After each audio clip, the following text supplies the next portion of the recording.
Hello साथियों, नमस्कार। दोस्तों, मैं आ गया हूं आप सबके लिए एक और बहुत ही बेहतरीन प्रैक्टिस सेट लेकर। ये ध्येय आईएएस का प्रैक्टिस सेट है मेरे भाई। आपका जो एग्ज़ाम होने वाला है आरओ प्रीलिम्स का, उसी के लिए है। और ये ध्येय आईएएस का तीसरा प्रैक्टिस सेट है। आपको मैं इससे पहले 2 प्रैक्टिस सेट ध्येय आईएएस का करवा चुका हूँ। आप लोग जाके वीडियो में देख लीजिएगा। बहुत ही बेहतरीन प्रैक्टिस सेट है मेरे भाई। इसमें ऐसे ही प्रश्नों को रखा गया है जो आरओ के एग्ज़ाम में कई बार रिपीट हुए हैं। या तो ऐसे प्रश्न हैं, या तो इन्हीं रिपीटेशन प्रश्नों के आधार पर कुछ नए प्रश्न बनाए गए हैं जिनके आने की संभावना अधिक से अधिक है। तो ऐसे ही क्वेश्चन को इस प्रैक्टिस सेट में रखा गया है। तो आप इसे प्रैक्टिस सेट नहीं, आप एक इसे एग्जाम के तौर पर देखेंगे और हर एक प्रश्न को मंथन करिए। इसमें बिल्कुल एग्जाम की तरह प्रश्न को सेट किया गया है। कुछ कठिन प्रश्न, कुछ सरल प्रश्न, कुछ फैक्ट, कुछ कंसेप्ट। तो बिल्कुल इसी आधार पर प्रश्न है मेरे भाई। तो आप सब लोग वीडियो को अंत तक जरूर देखेंगे, और अंत तक देखेंगे आप लोग बहुत सारा कंसेप्ट सीखेंगे। और कंसेप्ट जब आप लोग जान जाएंगे, ज़्यादा से ज़्यादा आप लोगों की प्रैक्टिस होगी, तो आप सबका मेरे भाई ये कॉन्फिडेंस लेवल जो है बहुत अच्छा हो जाएगा। तो चलते हम लोग बिना समय गंवाए पहले प्रश्न पर। बहुत ही बेहतरीन प्रैक्टिस सेट है मेरे भाई ध्येय आईएएस का। तो आगे हम लोग देखते हैं अपना क्वेश्चन नंबर 1। हर एक टाइप के प्रश्न आपको यहाँ मिलेंगे। और सबसे बड़ी बात मेरे भाई, आपको यहाँ और एक बता दूँ, ये जो हमारा ये जो टेस्ट है ध्येय आईएएस का, यह सामान्य अध्ययन का प्रैक्टिस सेट है। ये सामान्य अध्ययन का ये प्रैक्टिस सेट और फुल टेस्ट है। इसमें current affair, history, geography, polity, economics, जितने भी सब्जेक्ट हैं वो रीजनिंग के हैं। और करंट अफेयर के तो ऐसे इसमें प्रश्न डाले गए हैं जो सूचकांक के आधार पर हैं। आप लोग जानते होंगे सूचकांक के बारे में, जो सन 2023 के जो महत्वपूर्ण सूचकांक आए हैं उस टाइप के प्रश्न हैं। तो चले हम लोग पहले प्रश्न को देखते हैं। पहला प्रश्न हमारा क्या है, देखते हैं क्या कर रहा है। कर रहा है मेरे भाई, निम्नलिखित प्रश्नों में से कौन सा एक नगर का प्रतिवेशी क्षेत्र है। प्रतिवेशी का मतलब मेरे भाई आसपास का क्षेत्र। इसके प्रश्न का कहने का मतलब ये है कि मतलब कौन सा शहर के आसपास, मतलब शहर के आसपास क्षेत्र को क्या कहा जाता है। तो मेरे भाई शहर यानी नगर के आसपास के जो क्षेत्र होते हैं उनको आमलैंड कहा जाता है, या तो हिंटरलैंड कहा जाता है। तो इस हिसाब से ये दोनों कहे जाते हैं। इस हिसाब से हमारा ऑप्शन नंबर सी हो गया, ए और बी दोनों। तो मेरे भाई इसके जो नाम देने वाले हैं, ये आमलैंड या जो हिंटरलैंड, इनका नाम है आंद्रे एलिक्स। क्या नाम है इनका? नाम आप लोग याद रखिएगा, आंद्रे एलिक्स नाम है इनका। ये कई बार ये पूछा जा चुका है। आगे देखें हम लोग, बहुत ही बेहतरीन प्रश्न। देखें यहाँ क्या है दूसरे वाले में। कह रहा है समुद्र तल के निकट नदियों के अपरदन, समुद्र तट के निकट नदियों के अपरदन के परिणाम स्वरूप जो क्षेत्र का निर्माण होता है उसे क्या कहा जाता है। तो मेरे भाई उसे जो है संप्राय का मैदान बोला जाता है। संप्राय का मैदान, ऑप्शन नंबर ए। तो याद रखिएगा इसे। आगे देखें हम लोग। देखें यहाँ पर जो है ये मैचिंग वाला सवाल आ गया। मैचिंग वाला सवाल मेरे भाई इतने महत्वपूर्ण होते हैं, इतने बेहतरीन होते हैं, ये आपका प्रश्न गलत नहीं होता है। अगर आप लोग कुछ कॉन्सेप्ट लगाकर ध्यान रखेंगे तो ये आपका गलत नहीं होगा। देखें क्या कह रहा है इसमें। एक तरफ जो है यहाँ कुछ प्रमुख घाटियों के नाम दिया है, बहुत ही प्रमुख घाटियाँ हैं। और दूसरी तरफ उनको मिलाना है, वो घाटियाँ कहाँ अवस्थित हैं उनको हमें मिलाना है। तो कुछ चीज़ें हम लोग ट्रिक से सीखेंगे। गट्ठी जैसे होती है ना, कुएं में हमें चढ़ना है या उतरना है, तो जिस रस्सी के सहारे हम चढ़ रहे हैं तो उस रस्सी में जो है बीच बीच पर गांठ होनी चाहिए, नहीं तो हम फिसल जाएंगे। इसी हिसाब से मेरे भाई ऐसी फैक्ट चीज़ों को याद करने के लिए हमें जो है कुछ ट्रिक की आवश्यकता पड़ती है। तो देखें कैसे है। रैबिट घाटी, रैबिट घाटी मेरे भाई कहाँ है? रैबिट घाटी यूएसए में है, आप ये 2 पर मिल जाएगा। हैप्पी घाटी कहाँ है? ये जो है हांगकांग चीन में है। और हंटर घाटी कहाँ है? हंटर ऑस्ट्रेलिया में है। और स्वात घाटी पाकिस्तान में है। तो आप लोग कुछ ट्रिक ऐसे याद रख लीजिएगा। रैबिट, रैबिट मतलब खरगोश, खरगोश बहुत तेज़ी से भागता है, तो इस समय यूएसए जो है वो बहुत तेज़ी से भाग रहा है। और हैप्पी, हैप्पी मतलब कि इस समय खुश कौन से ज़्यादा है? चीन सबसे ज़्यादा खुश है, लेकिन उसके पास, क्योंकि उसके पास कोई आपदा नहीं है, कोई परेशानी नहीं है। स्वात, स्वात से आप ये जोड़ लीजिए स्वार्थी, स्वार्थी कौन है? पाकिस्तान है। और ऐसे हंटर, हंटर मतलब एक शिकारी, शिकारी ऑस्ट्रेलिया है, क्योंकि हर साल वो जो है काफ़ी बार जो है वो वर्ल्ड कप लेके गया है। तो इस चीज़ें कुछ तरह से आप करेंगे तो वो आपको याद हो जाएगा आराम से। तो ये तीसरे का हमारा मेरे भाई ऑप्शन नंबर बी हो गया, ये होगा। यानी ए वाला 2 से मिलेगा, बी वाला 1 से, सी 4 पे, डी 3 से। तो चलें हम लोग अब अगला प्रश्न देखते हैं। चौथे में देखें क्या कर रहा है चौथे वाले प्रश्न। कह रहा है मेरे भाई निम्नलिखित झीलों में से कौन सी एक भ्रंश घाटी में स्थित है। तो ऐसी कौन सी झील है जो भ्रंश घाटी में स्थित है। तो मेरे भाई विक्टोरिया झील जो अफ्रीका महाद्वीप में है। कहाँ? अफ्रीका महाद्वीप में है ये विक्टोरिया झील। यह जो है एक भ्रंश घाटी में स्थित है। अगर आपसे पूछे विक्टोरिया जो है झील जो है किन किन देशों के मध्य है, तो आप लोग उससे नाम बता देना। उसका नाम मेरे भाई YTK, YTK। वाई से हो जाएगा मेरे भाई युगांडा, और ये टी से हो जाएगा तंजानिया, के से हो जाएगा केन्या। तो ये ट्रिक याद रखिएगा विक्टोरिया के सेंस में। आगे देखें हम लोग 5वें में। देखें एक यहाँ फैक्ट टाइप का प्रश्न दिया है। हर एक टाइप का प्रश्न मेरे भाई जिस तरीके से एग्जाम में पूछता है बिल्कुल उसी तरह से ये प्रश्न सेट है। तो देखें यहाँ पर एक ऊर्जा संयंत्र दिया है और उससे संबंधित राज्य दिया है। कौन सा सुमेलित नहीं है इसे हमें बताना है, कौन सा गलत सुमेलित है। तो देखिए मेरे भाई ये पतरातु, पतरातु एक मेरे भाई ये जो है ताप संयंत्र है, थर्मल जो है ये उस संयंत्र है, ताप संयंत्र। ये कहाँ है? झारखंड में। ये तो सही है। एक ग्वाल पहाड़ी यह जो है सौर संयंत्र है। ये कहाँ है? हरियाणा में है। हरियाणा में ग्वाल ज़्यादा है। ये चमेरा, चमेरा ये जो ऊर्जा संयंत्र है मेरे भाई ये जल विद्युत ऊर्जा संयंत्र है। पंजाब में नहीं बल्कि यह हिमाचल प्रदेश में है, हिमाचल प्रदेश में है। यही गलत दिया है, बाकी सब सही हैं। ये जो है मुपंडाल और ये तमिलनाडु में है। तो मुपंडाल जो है एक पवन ऊर्जा संयंत्र है। तो इन सब चीज़ों को याद रखिएगा। तो यही हमारा गलत है, चमेरा जो है पंजाब में नहीं हिमाचल प्रदेश में है। आगे देखें हम लोग 5वें में। एक से बढ़कर एक आप लोग प्रश्नों को अगर मंथन करेंगे ठीक से, अगर क्योंकि जितनी आप लोग प्रैक्टिस किए रहेंगे उतना ही आपका जो है कॉन्फिडेंस लेवल अच्छा रहेगा, उतना ही जो है आपका जो तुक्का भी होता है ना, अगर कॉन्फिडेंस हमारा अच्छा है तो आपका तुक्का भी काम कर जाता है। तो देखें 6वें वाले में, तिब्बत के पठार की समुद्र तल से औसत ऊंचाई क्या है। तो तिब्बत का पठार हम लोग जानते हैं बहुत ही महत्वपूर्ण पठार है और ये जो जलवायु में भी इसका बहुत बड़ा योगदान है। तिब्बत का पठार समुद्र तल से ऊंचाई इसकी क्या है। तो मेरे भाई ये पहला हमें दिया है 2500 मीटर, दूसरा का दिया है 3500 मीटर और तीसरा का 5500 और जो है सी वाला जो है दिया है 4500 मीटर। तो मेरे भाई इसका जो है 4500 मीटर इसकी समुद्र तल से ऊंचाई कितनी है? 4500 मीटर। अगर ये किलोमीटर में पूछ ले तो आप लोग बता दीजिएगा 4.5 किलोमीटर। तो इस हिसाब से आप बता दीजिएगा। ये तिब्बत के पठार का क्षेत्रफल अगर आपसे पूछ ले तो ये जो है 2.5 मिलियन जो है स्क्वायर किलोमीटर। तो इसका ये बता दीजिएगा। तो चलिए हम लोग देख लिए तिब्बत के पठार के बारे में। आगे चलें 7वें में। देखें इसमें भी ट्रिक छुपा हुआ है इस प्रश्न में। देखने से तो कठिन लग रहा है लेकिन कितना सरल है, इस ट्रिक से आप लोग सॉल्व करेंगे। देखें ये कह रहा है कौन सा सुमेलित नहीं है, यानी कौन सा गलत है हमें उसे बताना है। तो मेरे भाई ये सब मान लीजिए हमें नहीं आता है। ये बहुत ही केप काहिरा बहुत ही महत्वपूर्ण प्रमुख, एक तरफ यहाँ रेल मार्ग दिया है और दूसरी तरफ उससे जुड़ने वाले स्टेशन दिया है।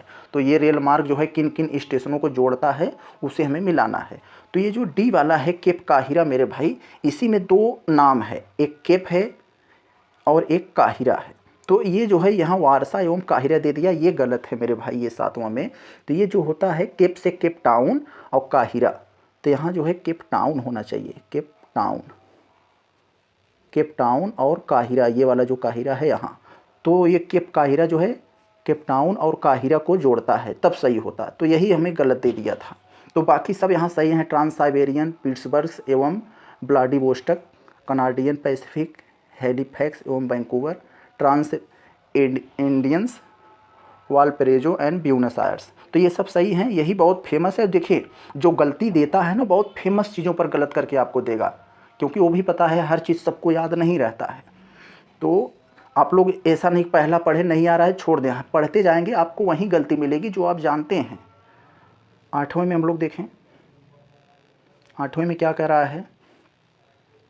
एक तरफ मेरे भाई नगर का नाम दिया है और दूसरी तरफ देश दिया है, कौन सा नगर किस देश में है।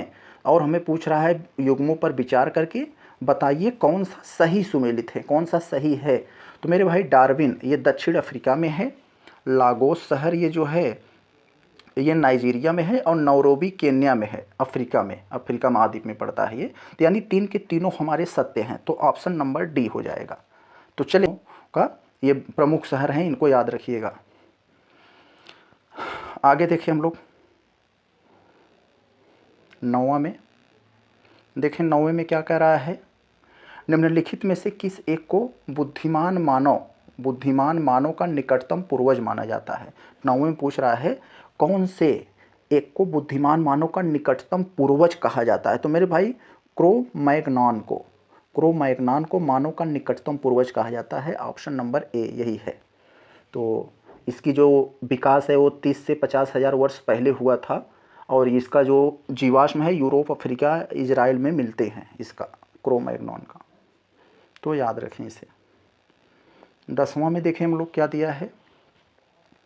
10वां मेरे भाई बहुत ही फैक्चुअल प्रश्न दिया है, कई बार ये पूछा जा चुका है एग्जाम में कि अरल सागर निम्नलिखित में से किन दो देशों के मध्य स्थित है। तो मेरे भाई अगर आप वर्ल्ड का मैप देखेंगे तो उसमें साक्षात दिया है कजाकिस्तान और उज्बेकिस्तान की ये सीमा पर है अरल सागर, ये ऑप्शन नंबर बी। आगे देखें हम लोग 11वें में, तो देखें 11वें में क्या दिया है। 11वें में दिया है मेरे भाई निम्नलिखित कथनों पर विचार करें और विचार करके हमें बताना है, कुछ कथन दिया, इन कथनों पर विचार करना है और बताना है कि कौन सा अफ्रीका महाद्वीप से संबंधित है। तो मेरे भाई कौन सा अफ्रीका महाद्वीप में है ये बताना। देखें ड्रैकेंसबर्ग पर्वत जो है ये तो दक्षिण अफ्रीका का जो पूर्वी भाग है, साउथ अफ्रीका में है, ये साउथ अफ्रीका के ईस्ट में है। और ये फेला जो यहाँ फेला दिया है यह मिस्र में है, यह मिस्र में है। और उत्तर माशा अंतरीप जो है ये भी दक्षिण अफ्रीका में है, तो साउथ अफ्रीका में ये भी है। तो इसका मतलब सब के सब अफ्रीका में ही हैं, तीन के तीनों। पूछ रहा है अफ्रीका महाद्वीप में संबंधित कौन है, तो तीनों है, ऑप्शन नंबर बी।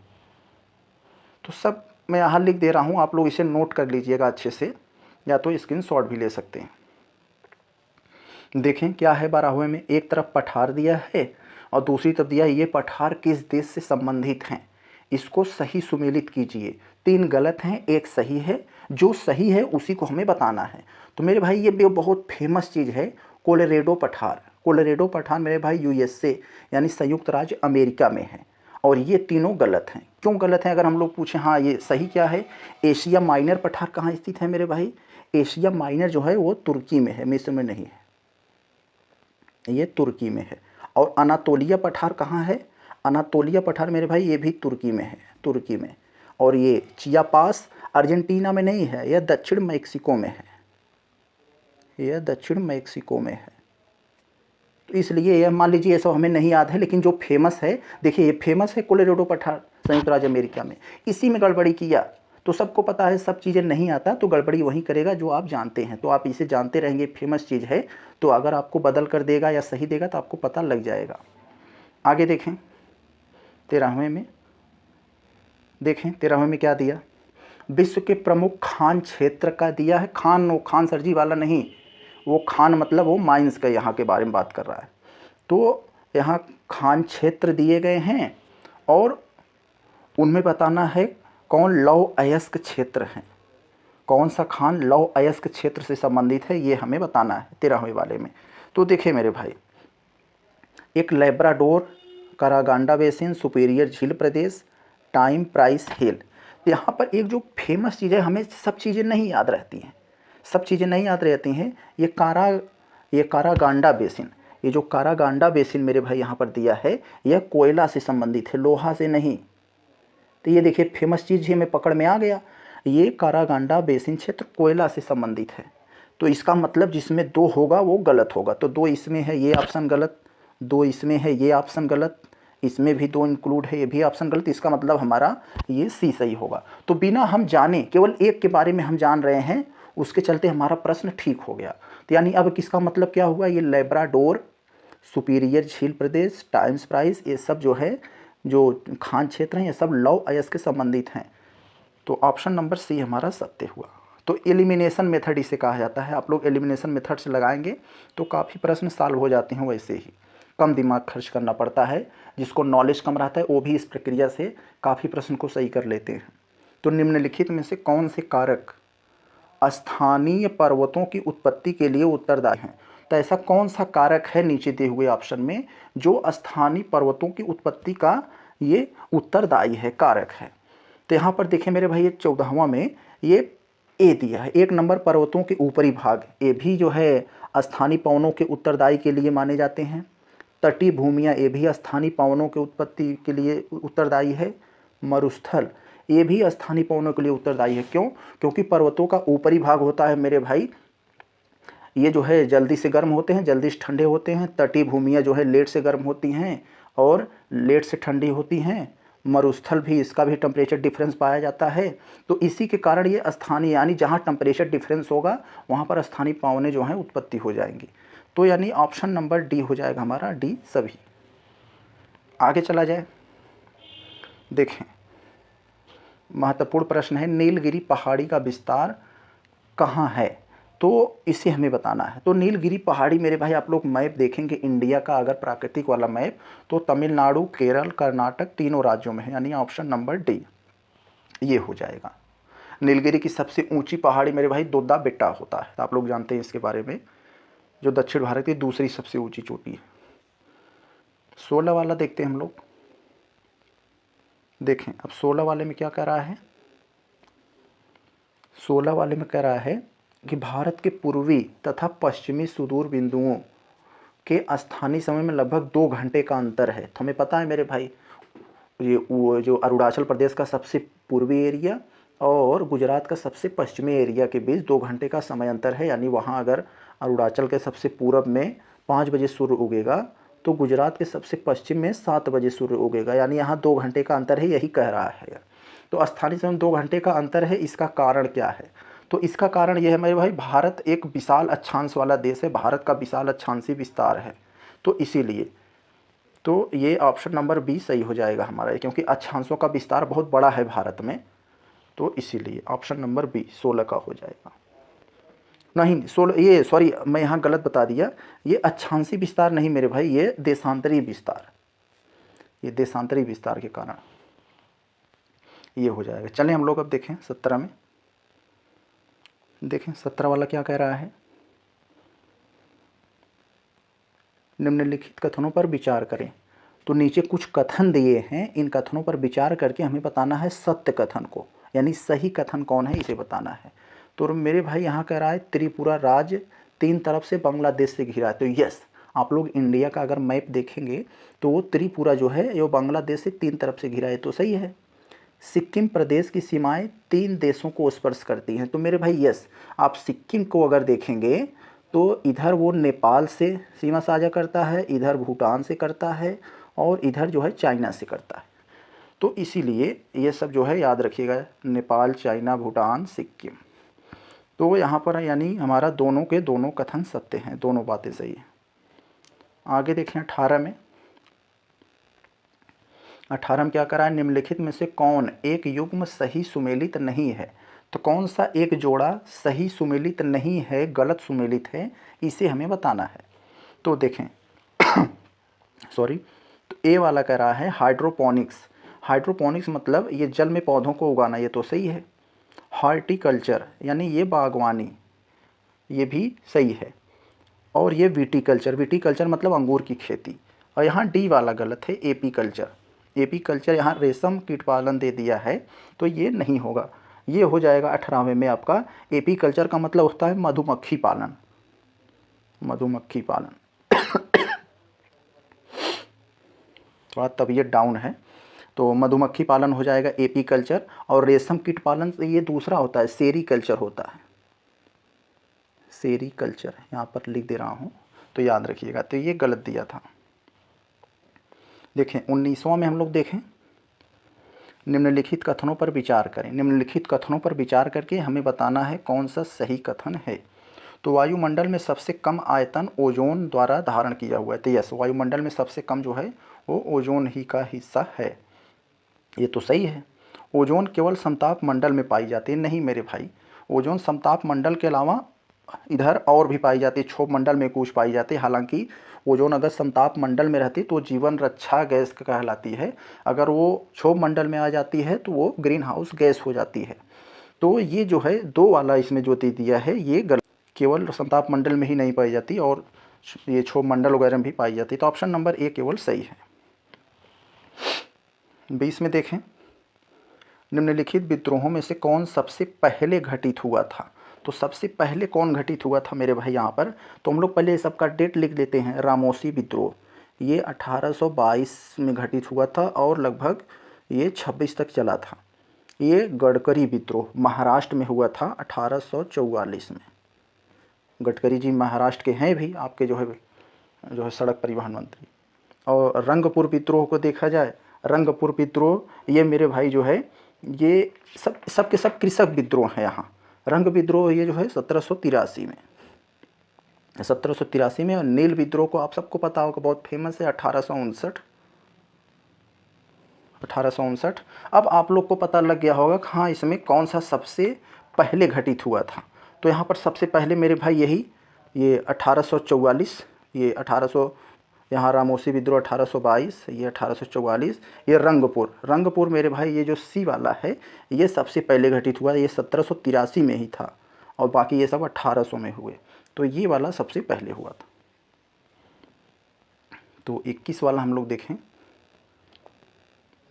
21 वाले में क्या कह रहा है, कुछ कथन कारण वाला है मेरे भाई। ऐसे कथन कारण वाले आर ओ में बहुत से क्वेश्चन पूछे जाता है।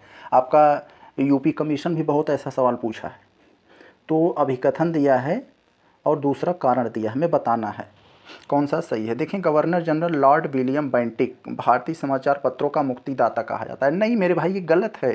क्यों गलत है, ये विलियम बेंटिक ये जो है समाचार पत्रों के मामलों में कुछ छूट दिया था, लेकिन यह मुक्तिदाता नहीं कहा जाता। मुक्तिदाता मेरे भाई चार्ल्स मैटकॉफ को कहा जाता है।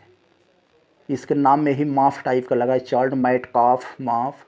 तो आप समझ लीजिएगा ये मुक्तिदाता कौन दिया था समाचार पत्रों का, तो ये चार्ल्स मैटकॉफ। तो ये हमारा गलत हो गया। कारण, विलियम बेंटिक का दृष्टिकोण भारतीय समाचार के प्रति उदार था। मैंने पहले बताया, थोड़ा सा नरमी दिखाई थी ये, लेकिन जो है माफ़ नहीं था। ये मुक्तिदाता नहीं कहा जाता, मुक्तिदाता मैटकॉफ को कहा जाता है। इसका मतलब हमारा ए गलत है और आर सही है। ऑप्शन नंबर डी हमारा सही है। 22 देखते हैं हम लोग। देखें 22 में क्या कह रहा है, निम्नलिखित ब्रिटिशकालीन आयोग या समितियां तथा उनके उद्देश्यों के युग्मों से कौन सा सुमेलित हैं। तो एक तरफ हमें कुछ जो है आयोग या समिति दिया है और दूसरी तरफ वो किससे संबंधित थी वो दिया है। एक तरफ मेरे भाई यहाँ सप्रू आयोग बेरोजगारी की समीक्षा के लिए जो है ये किया गया था। ये सप्रू आयोग जो है 1934 में था ये सप्रू आयोग। हाँ, और ये हंटर आयोग तो आप सबको पता होगा 1882 में ये आया था। शिक्षा के विकास के लिए ये गठित किया गया था 1882 में, ये जो है लॉर्ड रिपन के शासनकाल में। इनाम आयोग आया था भूमि संबंधित विवेचना करने के लिए, ये कब आया था 1852 में। तो आप सब लोग डेट को याद रखिए, क्योंकि डेट ही आर ओ का सबसे बड़ा जो है हथियार है। तो इस हिसाब से हमारा सब के सब सही हैं। ऑप्शन नंबर डी सत्य है हमारा। 23 वाला देखें क्या कह रहा है इसमें, निम्नलिखित कथनों में से स्थापना वर्ष के अनुसार प्रथम स्थान पर है। तो यानी इन सभी का जो स्थापना हुआ था, तमाम जो है यूरोपीय कंपनियां हैं, जिनकी स्थापना सबसे पहले हुई थी उसे हमें बताना है। तो मेरे भाई हमें सबसे पहले कौन आए थे भारत में, पुर्तगाली आए थे। तो सबसे पहले यानी पुर्तगाली ईस्ट इंडिया कंपनी बनी होगी। तो ये बनी थी मेरे भाई 1498 में, 1498 में ये बनी थी। और इसके बाद ये पहले नंबर पर बनी। दूसरे नंबर पर कौन थी, डच ईस्ट इंडिया कंपनी, ये बनी थी इसके लगभग 102 साल बाद, यानी जो है ये 1600 में बनी थी, ये दूसरे नंबर पर थी। तीसरे नंबर पर ईस्ट इंडिया कंपनी, ये 1602 में हुआ था, ये तीसरे नंबर पर थी। और फ्रांसीसी ईस्ट इंडिया कंपनी जो है इसके 62 साल बाद यानी 1664 में बनी थी, ये चौथे नंबर पर है। तो इस हिसाब से मैंने सारा डाटा आपके सामने रख दिया, आप लोग को पता लग गया होगा कि सबसे पहले पुर्तगाली ईस्ट इंडिया कंपनी बनी थी। आगे देखें 24 में, पानीपत के तृतीय युद्ध में मराठों का नेतृत्व किसने किया था। तो हमें पता है मेरे भाई, पानीपत का तृतीय युद्ध 1761 ईस्वी में हुआ था। किसके, ये जो विश्वनाथ बालाजी और जो है वो जो अक्षय कुमार एक फिल्म बनाए थे ना, अहमद शाह अब्दावली। तो अहमद शाह अब्दावली और बालाजी विश्वनाथ के मध्य हुआ था पानीपत का तृतीय युद्ध। और ये जो है इसमें हार किसकी हुई थी, तो बालाजी विश्वनाथ की। इनकी सेना का नेतृत्व ये सदाशिवराव भाऊ ने किया था। विश्वनाथ का ये था। तो ऑप्शन नंबर बी होगा किसके मध्य, अहमद शाह अब्दाली और विश्वनाथ बालाजी के मध्य विश्वनाथ बालाजी की हार हुई। 25 में देखें तो देखें हम लोग 25वां में क्या कह रहा है, निम्नलिखित में से किस एक को सुभाष चंद्र बोस द्वारा आधुनिक राष्ट्रीय आंदोलन का आध्यात्मिक पिता, यानी सुभाष चंद्र बोस किसे आध्यात्मिक राष्ट्रीय आंदोलन का पिता कहे थे, तो किसे कहे होंगे आप लोग को पता है, स्वामी विवेकानंद को। Option number D, Swami Vivekananda को सुभाष चंद्र बोस ने स्वामी विवेकानंद को आधुनिक राष्ट्रीय आंदोलन का आध्यात्मिक पिता कहा। तो इनके बारे में पता हुआ, स्वामी विवेकानंद के बारे में बहुत ही जो है ये फेमस व्यक्ति हैं, समाज सुधारक में भी इनकी गिनती होती है। तो 1897 में इन्होंने रामकृष्ण मिशन की शुरुआत करी, रामकृष्ण मिशन। तो आगे चले हम लोग 26 में देखते हैं। देखें इसमें एक तरफ दिया है समाचार पत्र, इसके प्रकाशक कौन थे, दूसरी तरफ दिया है, इसी को हमें बताना है कौन सा सही सुमेलित है कौन सा गलत सुमेलित है। तो द पायनियर ये कुछ अंग्रेजी टाइप का नाम है, मैं ट्रिक बता रहा हूँ। अंग्रेजी टाइप का नाम है तो इसका मतलब कोई अंग्रेजी टाइप का ये आदमी लिखा रहा होगा।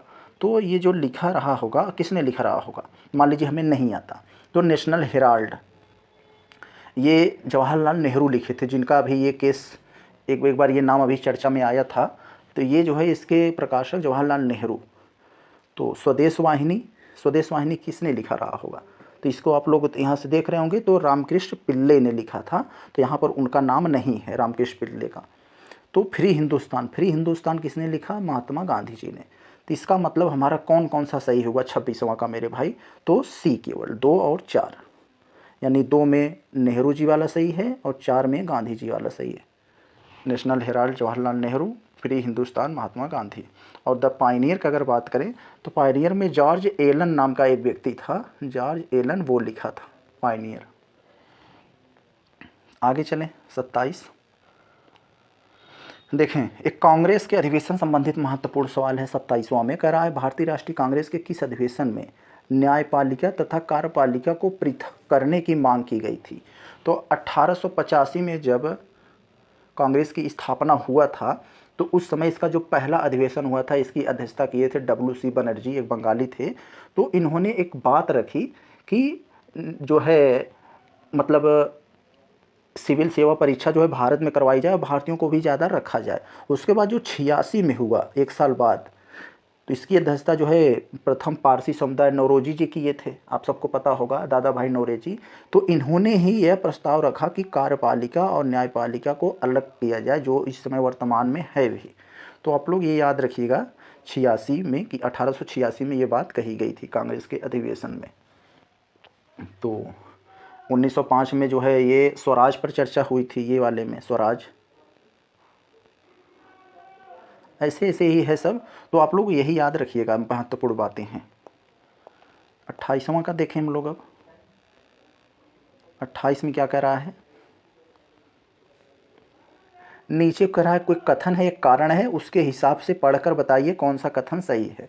तो कथन क्या कर रहा है, चार्ल्स वुड डिस्पैच 1854 को भारतीय शिक्षा का मैग्ना कार्टा कहा जाता है। यस, चार्ल्स वुड डिस्पैच को ही जो 1854 में लाए थे जो शिक्षा नीति, उसी के चलते इन्हें भारतीय शिक्षा का मैग्ना कार्टा भी कहा जाता है। सही है, क्यों कहा जाता है, कारण दिया है, इसने पहली बार व्यापक स्तर पर शिक्षा के लिए सुझाव एवं घोषणाएं की। बिल्कुल, तो यानी भाई ये कथन भी सही है, कारण भी सही है, और कारण इसका ए का स्पष्टीकरण भी कर रहा है। तो यानी ऑप्शन नंबर ए हमारा सत्य है 28वां का।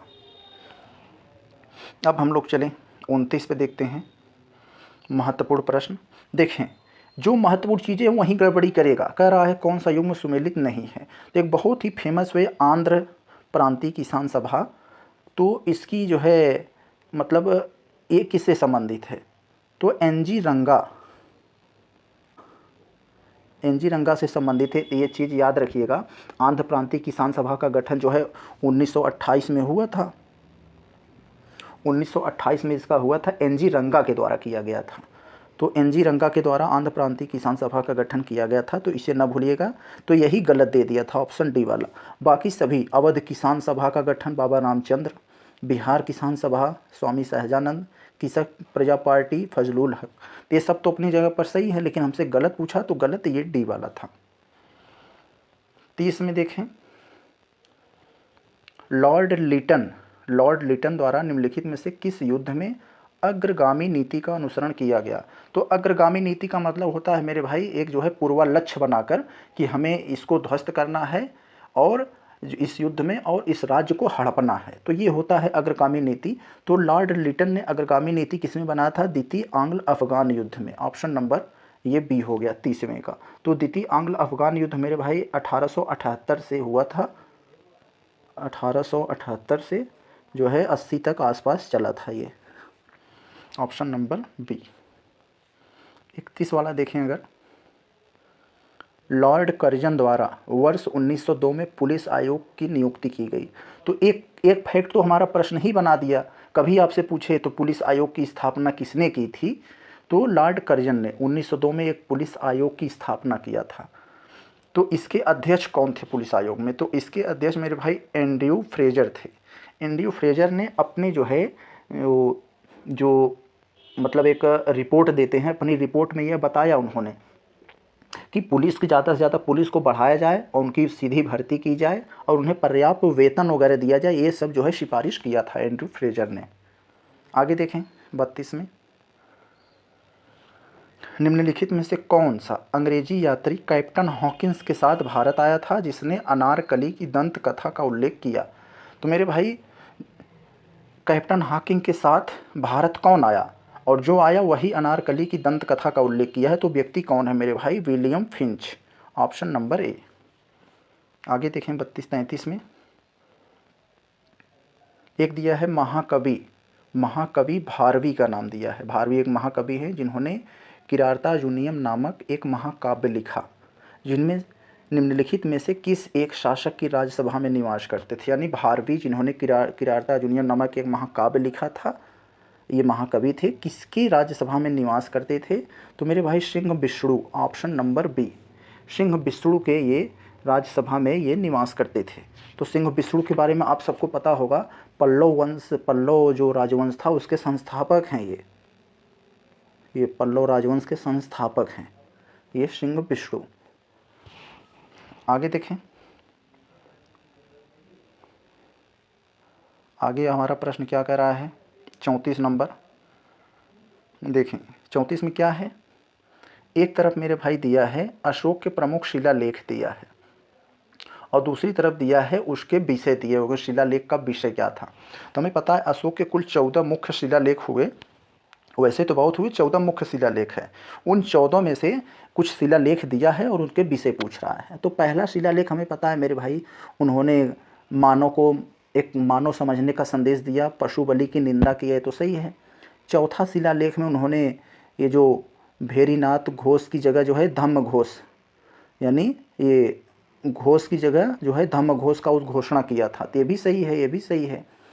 और पाँचवा शिलालेख जो है, लेकिन हमसे पूछ रहा है कौन सा गलत है, तो हमें गलत को बताना है। तो पाँचवा शिलालेख मेरे भाई करा है धम्म की व्याख्या, नहीं मेरे भाई यही गलत है। देखें पाँचवा में कैसे गलती कर दिया, ऑप्शन नंबर सी हमारा सही होगा क्वेश्चन। क्यों? क्योंकि पाँचवा गलत है, गलत हमसे पूछा है। तो धम्म की व्याख्या मेरे भाई 11वें शिलालेख में दिया है। और 5वें शिलालेख में बात करें तो इसमें जो है धम्म अनुयायियों के जो है वो थे, उनको जो है नियुक्ति से संबंधित प्रावधान इसमें है, धम्म महापात्रों की नियुक्ति संबंधी जानकारी है। और 13वां शिलालेख है, सबको पता है, इसमें कलिंग युद्ध का जो है वर्णन है। तो सी सही होगा हमारा। आगे देखें 35 में क्या कह रहा है, थोड़ा सा हम लोग बड़ा करते हैं इसे। निम्नलिखित कथनों पर विचार करना है, विचार करके हमें सत्य कथन को बताना है, कौन सा कथन सही है। तो शैव धर्म सबसे प्राचीन धर्म संप्रदाय, देखिए शैव धर्म का सबसे प्राचीन संप्रदाय पाशुपात संप्रदाय है, यस सबसे सही है, यही है। शैव धर्म का सबसे प्राचीन संप्रदाय पाशुपात संप्रदाय है, सही बात है। पाशुपात संप्रदाय की स्थापना लकुलीश ने की थी, यस मेरे भाई ये भी सही है। यही लकुलीश जो शिव के 18 मतलब जो कहा जाता है, एक शिव शंकर भगवान के जो 18 अवतार हैं उन 18वें अवतार में से एक हैं लकुलिस, जिन्होंने ये शैव धर्म की जो है ये मतलब प्राचीन इसकी मतलब स्थापना किए, सबसे प्राचीन संप्रदाय की। तो ऑप्शन दोनों हमारा सत्य हो जाएगा, दोनों सही हैं। 36 में देखें मेरे भाई क्या कर रहा है, बढ़िया प्रश्न है ये, कई बार ये प्रश्न पूछा जा गया है आपके विभिन्न एग्जाम में। तो ऋग्वेद के किस मंडल में गायत्री मंत्र का उल्लेख है? तो ऋग्वेद के किस पूछ रहा है किस मंडल में गायत्री मंत्र का उल्लेख है? तो मेरे भाई तीसरे मंडल में, तीसरे मंडल में गायत्री का उल्लेख है। और ये तीसरा मंडल की स्थापना किसने किया था? तो विश्वामित्र, विश्वामित्र ने इसकी स्थापना किया था। तो हमारा यहाँ पर हो जाएगा ऑप्शन नंबर बी हो जाएगा 36वें का। तो हम लोग चलें अब जो है अगला प्रश्न देखते हैं 37 में देखें क्या कर रहा है, कह रहा है कौन सा नवपाषाण काल से संबंधित है? तो नवपाषाण काल संबंधित बोल रहा है। हमें पता है मेरे भाई हमारी जो प्राचीन सभ्यता थी, प्राचीन सभ्यता को हम लोग जो है 3 भागों में विभाजित करते हैं, एक पूरा पाषाण काल, एक मध्य पाषाण काल और अगला जो है नवपाषाण काल। तो पूछ रहा है नवपाषाण काल से संबंधित क्या है?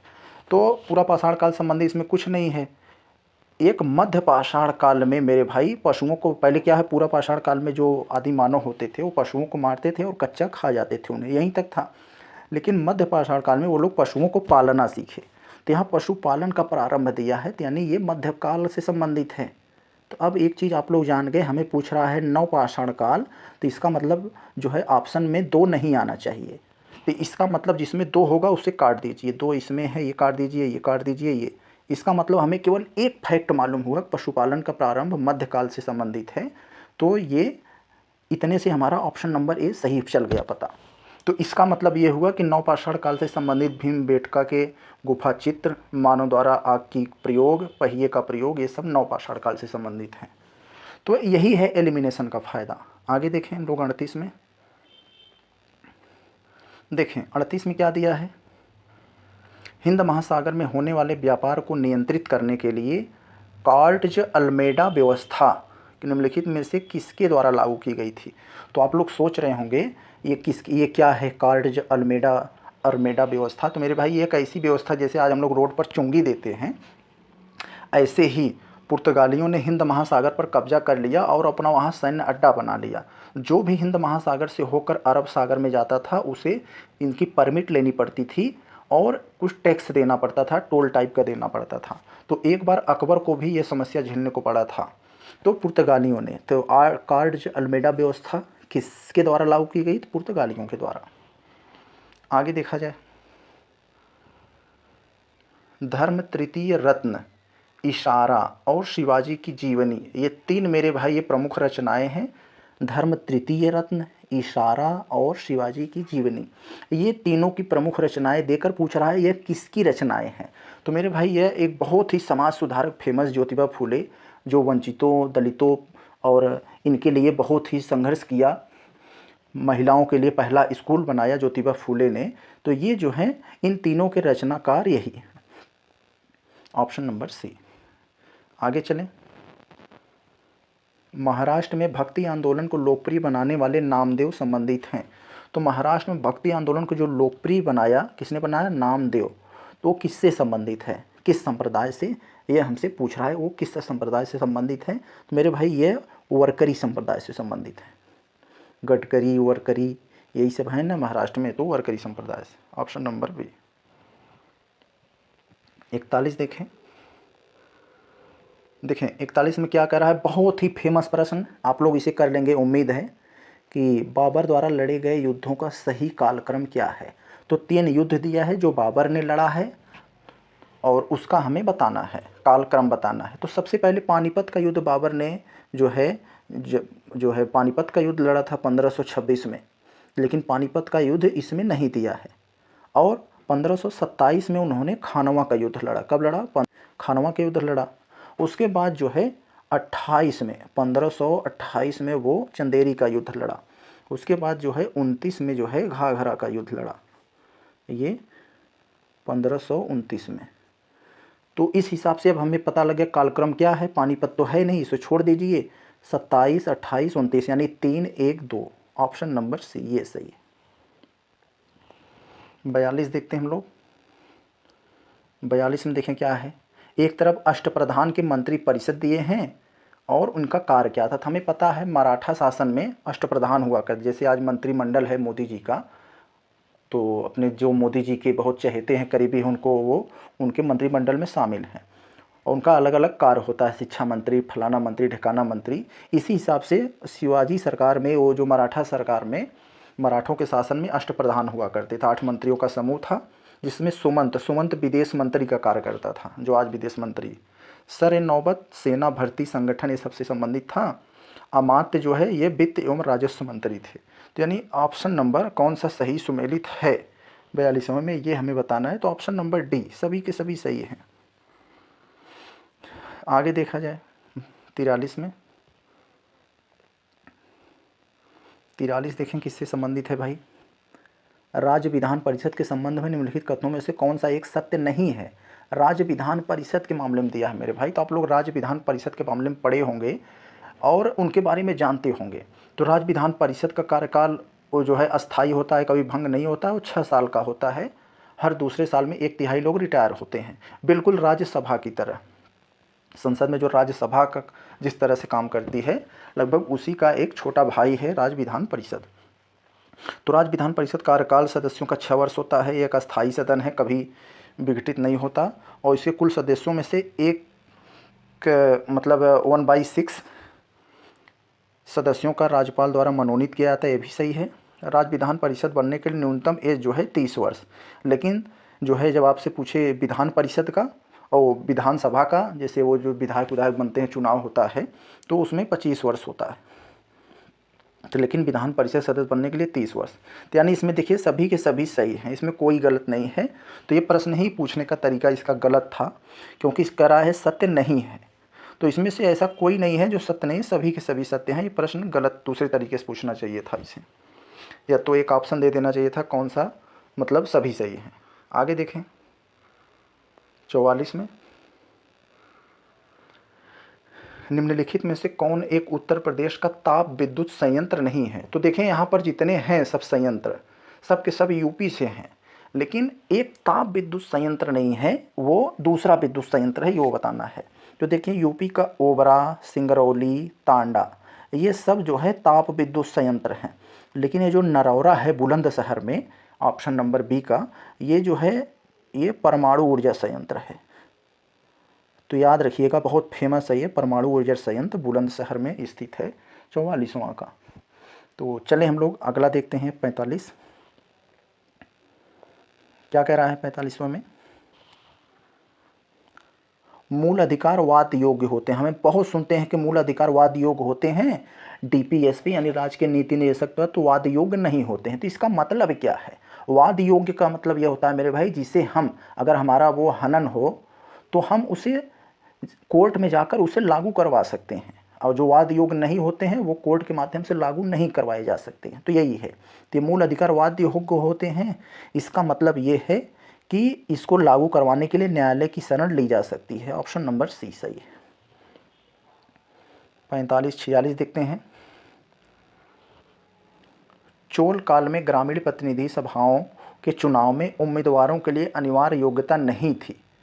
तो मेरे भाई बिल्कुल ये आज की तरह है, ये जो आज चल रहा है इसे पता नहीं कितने साल चोल काल में ये ऐसा हो चुका है। क्या हो गया है, बढ़िया चीज़ है, इंटरेस्टेड चीज़ है, ध्यान से देखिए।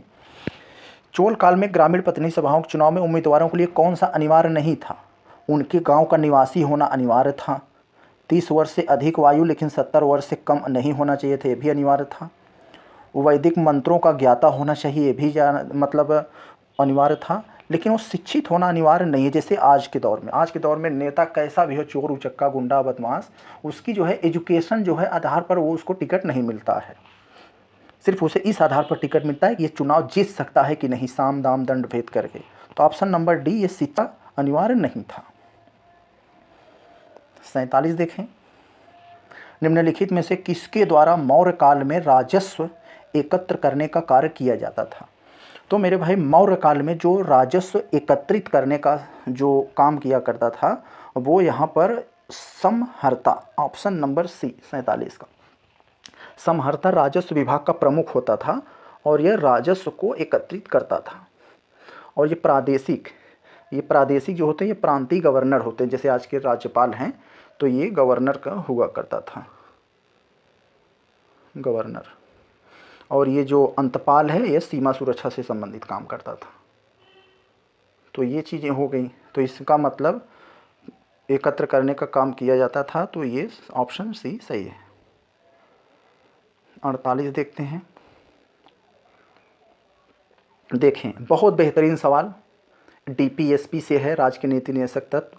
भारतीय संविधान में कौन सा अनुच्छेद स्कूलों में मिड डे मील कार्यक्रम के लिए प्रेरणा स्रोत है? तो मेरे भाई हमारे संविधान में डीपीएसपी में एक अनुच्छेद है, अनुच्छेद 47। इसमें कहा गया है कि सरकार जो है लोक स्वास्थ्य व्यवस्थाएं, लोगों को जीवन को स्वस्थ रखे, लोक स्वास्थ्य व्यवस्थाएं सुधारे, उसके लिए पोषण युक्त आहार मतलब लोगों को मिले, ये कहा गया है। और कहा गया है कि जो नशीली दवाएं हैं, शराब हैं, ये सब जो है इस पर प्रतिबंध लगना चाहिए। हालांकि शराब से सरकार को बहुत बड़ा इनकम है, सरकार नहीं बंद करती है, चाहे जो हो जाए, लेकिन सरकार शराब चलाएगी।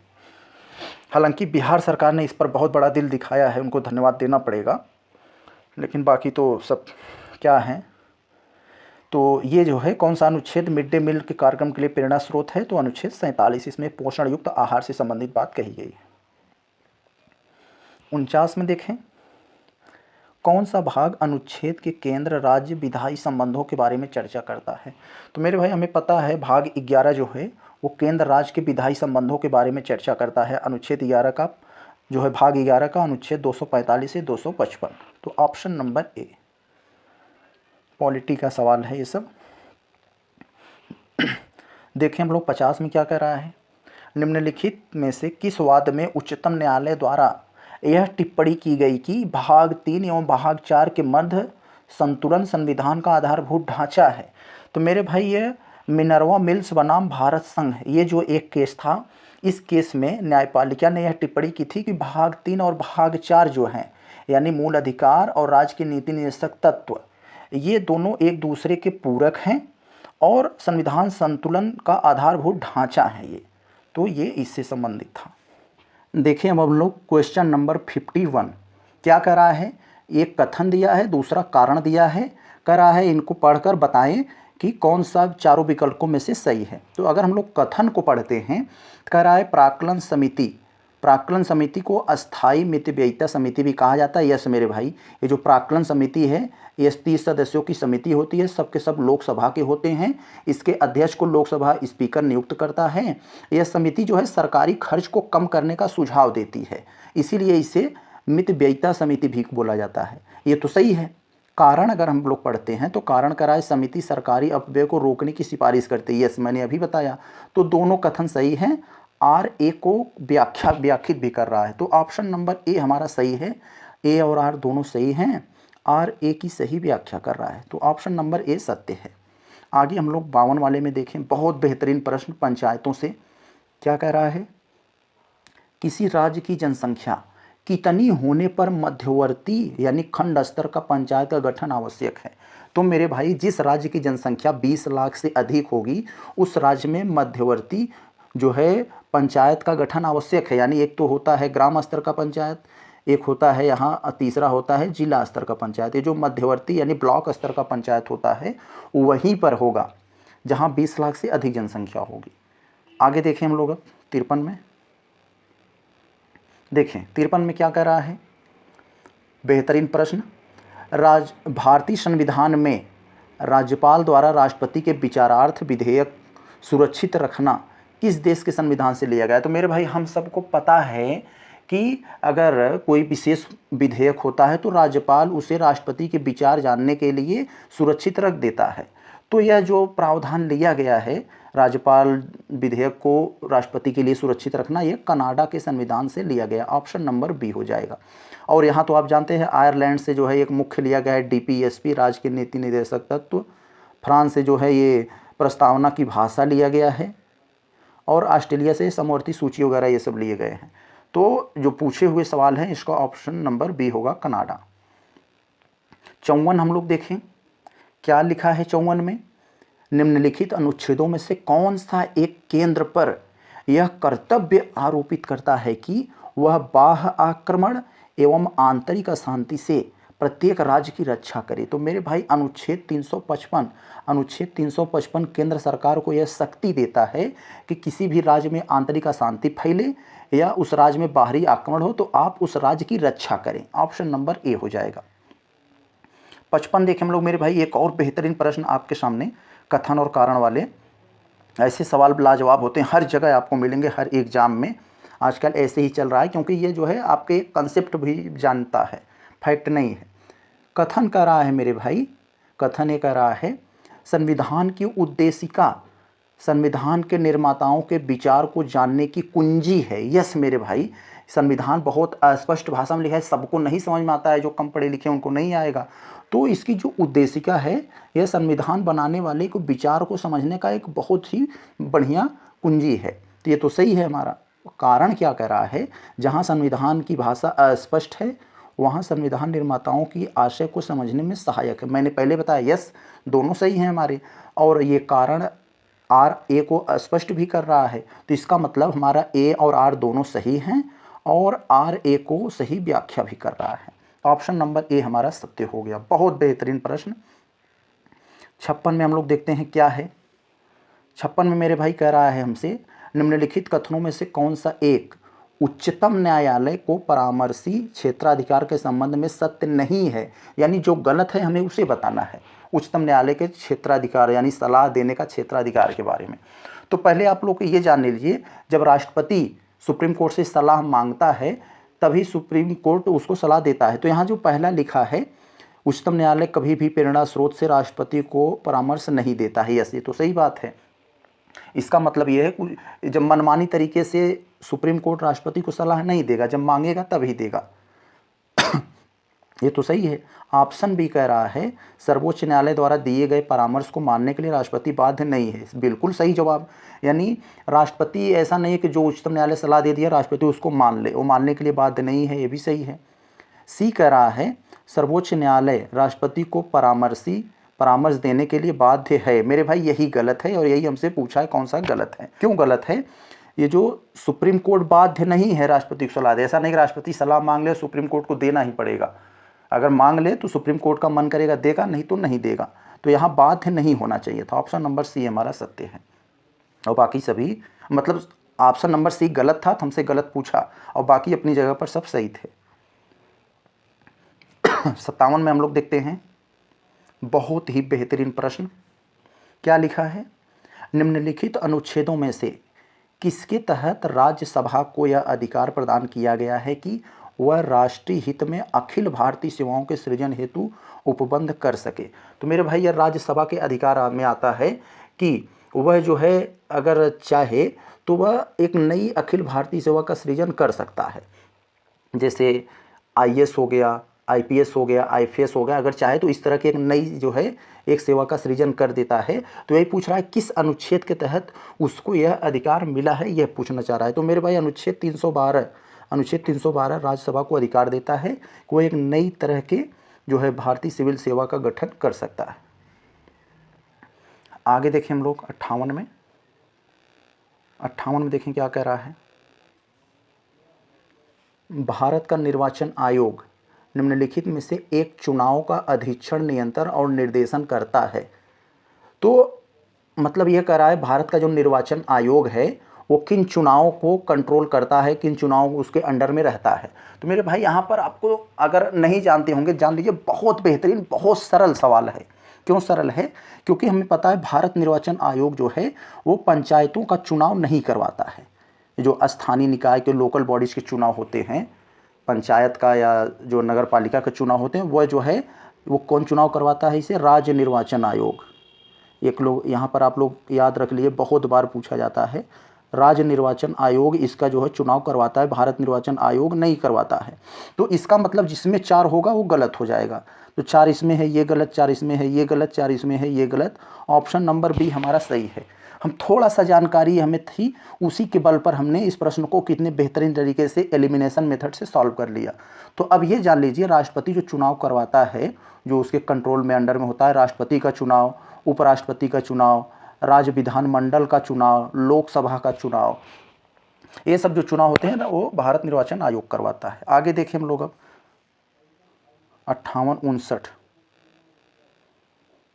संविधान के किस अनुच्छेद के अंतर्गत अवशिष्ट विधायी शक्तियां केंद्र को प्रदान की गई हैं। तो पूछ रहा है ऐसा कौन सा अनुच्छेद है जो केंद्र सरकार को अवशिष्ट विधायी शक्तियां का मतलब मेरे भाई समझ लीजिए, आपको समझा दूं। जैसे एक बनी है संघ सूची, जिसमें केंद्र किस पर कानून बनाएगी वो है, दूसरी बनी है राज्य सूची, तो जिस पर राज्य कानून बनाता है वो है, तीसरी एक है मेरे भाई समवर्ती सूची, जिस पर केंद्र और राज्य दोनों बनाते हैं। और कुछ ऐसे विषय हैं जो किसी भी अनुसूची में नहीं है, तो उन्हीं को अवशिष्ट जो है अवशिष्ट विधायी कहा जाता है। तो यहाँ पर जो है किसके तहत अवशिष्ट शक्तियाँ केंद्र को प्राप्त हैं, किस अनुच्छेद के तहत, तो मेरे भाई अनुच्छेद 248 के तहत अवशिष्ट शक्तियाँ केंद्र सरकार को प्राप्त हैं। ऑप्शन नंबर सी। 60 में हम लोग देख लेते हैं, भारतीय संविधान के अंतर्गत निम्नलिखित में से कौन से मूल कर्तव्य सम्मिलित हैं। तो भारतीय संविधान के अंतर्गत कौन सा मूल कर्तव्य सम्मिलित हैं, ये हमें बताना है यहाँ पर। तो देखें, राष्ट्रगान का आदर करना, राष्ट्रीय संप्रभुता, एकता, अखंडता की रक्षा करना, ये दोनों मूल कर्तव्य हैं। और ये चुनाव में मतदान करना एक जो है एक विधिक अधिकार है, और हिंसा से दूर रहना, ये सब भी इसका नहीं मैटर है, ये सब टीपीएसपी में आ जाएगा आपको। तो ये तीनों नहीं होंगे, तो 1, 2 ऑप्शन नंबर ए सत्य होगा हमारा। आगे देखें हम लोग 61 में, निम्नलिखित राज्यों में से भारत संघ के संपूर्ण राज्य का दर्जा प्राप्त होने का क्रम सबसे अंतिम में है। तो कह रहा है कि इस राज्य को सबसे अंत में राज्य का दर्जा प्राप्त हुआ है, उसका नाम बता दीजिए आप। तो मेरे भाई यहाँ पर जो सबसे अंत में दर्जा प्राप्त हुआ अरुणाचल को, 1987 में इसको एक पूर्ण राज्य का दर्जा मिला। तो कुछ लोग लगा देंगे सिक्किम को, मेरे भाई यहाँ सिक्किम का नहीं होगा। सिक्किम को आप सबको पता होगा, जो सिक्किम को जो है ये राज्य का दर्जा मिला, तो वो 1975 में मिला था। 1975 में सिक्किम मिला था, और हिमाचल प्रदेश को 1971 में मिला था। 1971 में बचा है एक नागालैंड को तो यहाँ पर सबसे अंत में Arunachal Pradesh, option number A. आगे देखें हम लोग 62। देखें, कथन कारण वाला सवाल बेहतरीन सवाल है।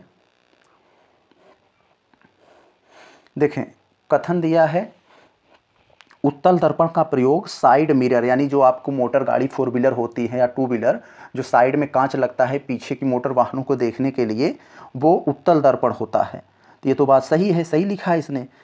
उत्तल दर्पण क्यों देता है आप ये जान लीजिए, क्योंकि पीछे उत्तल दर्पण जो है छोटा दिखाता है, आभासी छोटा, लेकिन सारी पीछे चीज़ें जितनी रहेंगी वो ठीक से दिखाता है, पूरी की पूरी चीज़ें उसमें दिखाई देती हैं।